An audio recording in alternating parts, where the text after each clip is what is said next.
I just want to welcome you to or welcome you back to my channel, and thank you guys so much for clicking on today's video. I'm really excited to share with you another true ghost story from my family's archive.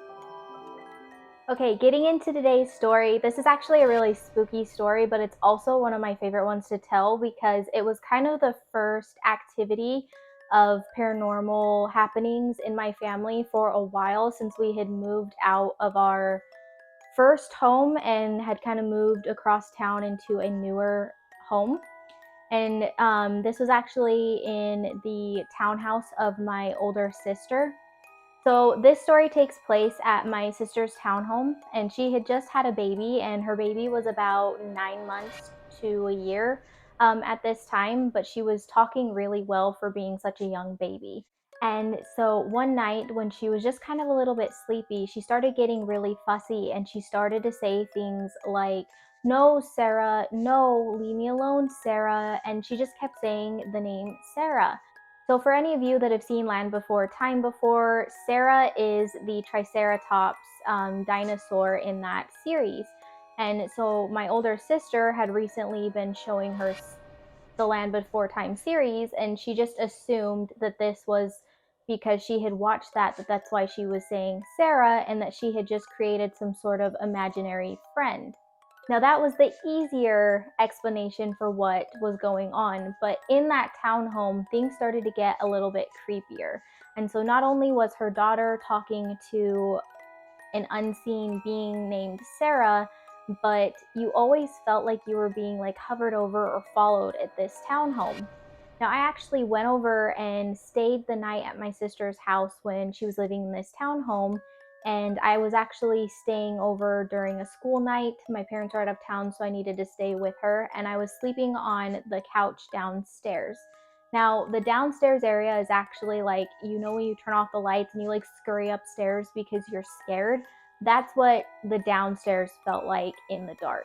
So I didn't like waking up in the middle of the night, and if I did, I was like paralyzed with fear. It almost felt like I was having like sleep paralysis, but I've never actually had sleep paralysis in my life, so that's not what happened here. So when I stayed over that night, I actually woke up in the middle of the night, and at the time my brother-in-law actually would work like graveyard shifts, where he would switch off, where he'd either work nights or he'd work days. And at this time, he was working days, where he would be getting up pretty early in the morning. So as I woke up in the middle of the night, I looked over into the kitchen and I saw him like moving around, but I thought it was a little weird that he didn't have any lights turned on. I kind of just chalked it up to him keeping the lights off because I was sleeping down there and he didn't want to wake me up so early in the morning. This was at about like 4 or 5 in the morning, and I wouldn't get up for school until, I don't know, close to like 7. So I just kind of assumed he was trying not to wake me up because it was a couple hours before I would really need to wake up for school. And so I just kind of turned onto my side and I was like, "Oh, what are you doing?"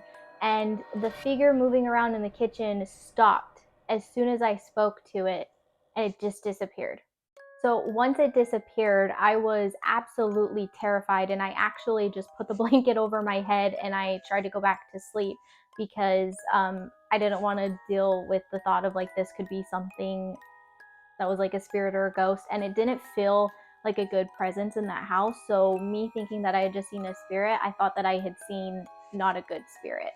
So this was a little bit unnerving to me, but I didn't really say anything about it. And I got up the next morning for school, got ready for school, and just went to school for the day. But once my sister kind of came to me and started to tell me stories about like when she'd get up in the middle of the night, she had to hurry and close the door because she had a bathroom that had a doorway to the hallway, and then it had a doorway to her bedroom. And she would always make sure that the doorway to the hallway was closed because she felt like that hallway just had an evil presence, and she didn't like staring into it because she felt like she was going to see something that she didn't want to see. So when she had to get up in the middle of the night to check on her daughter, my niece, it was always just a super unnerving, freaky feeling, and she had to like force herself to go and check on her because she was always so scared to walk through that hallway. So when her daughter started talking to a Sarah, there was always a thought in the back of her mind that maybe this was something more evil than just an imaginary friend. Now, along with all the other weird happenings of my niece talking to a Sarah, and all of us just feeling really uncomfortable, seeing shadows. For the most part, it was just an uncomfortable presence that you felt. It was just a very uninviting feeling. It wasn't necessarily like fully evil feeling, but it just felt unnerving. It wasn't a comfortable presence to be around. And so my sister one night was sleeping, and in the middle of the night, one of my niece's toys went off. And it was one of those little musical toys where when you click on certain things, it plays music or certain tunes. And so she thought that it was because the batteries were going dead. If you guys have watched my older videos, you'll know that my mom thought the same thing when I had a toy that was a talking bear, and when it would go off in the middle of the night, my mom thought it was batteries as well. So changing the batteries or taking the batteries out are normally what moms are going to do when they get freaked out in the middle of the night. And so the next morning, that's exactly what she did. She put new batteries in, and the toy still was going off on its own. She put the toy in the basement, and they would hear it going off in the basement as they were like sitting there watching TV at night. It was just super unnerving, on top of her daughter also talking to a Sarah, and then now this toy is going off. And then I shared with her my experience of seeing a shadow in her kitchen, and so they started to get a little bit freaked out, and we started to theorize that we thought that the people that lived in the house before had like messed with the Ouija board or something in there, or they were into weird stuff, and so they like invited in this presence, because it was just such a weird burst of energy all of a sudden. Because when they first moved in, it didn't feel as uncomfortable, but it just slowly got more and more unnerving to be in that house at night.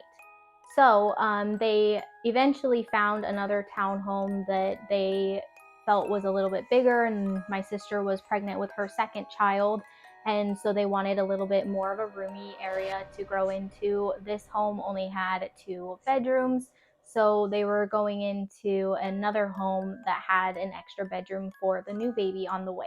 And so they had gone to the house and looked at the house prior to moving any of their stuff in, and they got no reaction from my niece at all, really, until they moved all of her bedroom things in, her toys, her bed, all the familiar stuff that she had in the previous home. And we took her to the house, and when she walked into her bedroom, she looked at her mom and she said, "Where'd Sarah go?" So I don't think this was an imaginary friend that she was talking to named Sarah, considering the fact that when she moved into another room, she was wondering where that imaginary friend was. So as much as I say that I'm haunted and this channel is called Haunted Haley, I really think that my whole family is just magnets for energy. And there's theories about Utah having like one of the most hauntings, and especially dark hauntings, because the theory is that Utah is built on indigenous people's land, and their burial grounds were sacred. And if you built on their burial grounds, you would have bad luck, or you'd be haunted by a dark energy. And so a lot of this is just theories as to why so many places in Utah had so many hauntings and dark energy. And getting into this theory, I'm going to introduce my next series, which I've promised on this channel for a while. I've avoided it, and now I think it's time to finally get into it after telling you the Sarah story, which is the story of my haunted basement room. It'll be the Haunted Basement series. And I'm really excited to start sharing this story with you guys, because this is the story that was a really big turn point in my life for darker energy rather than just embracing spirits in general. Thank you guys again for clicking on this video.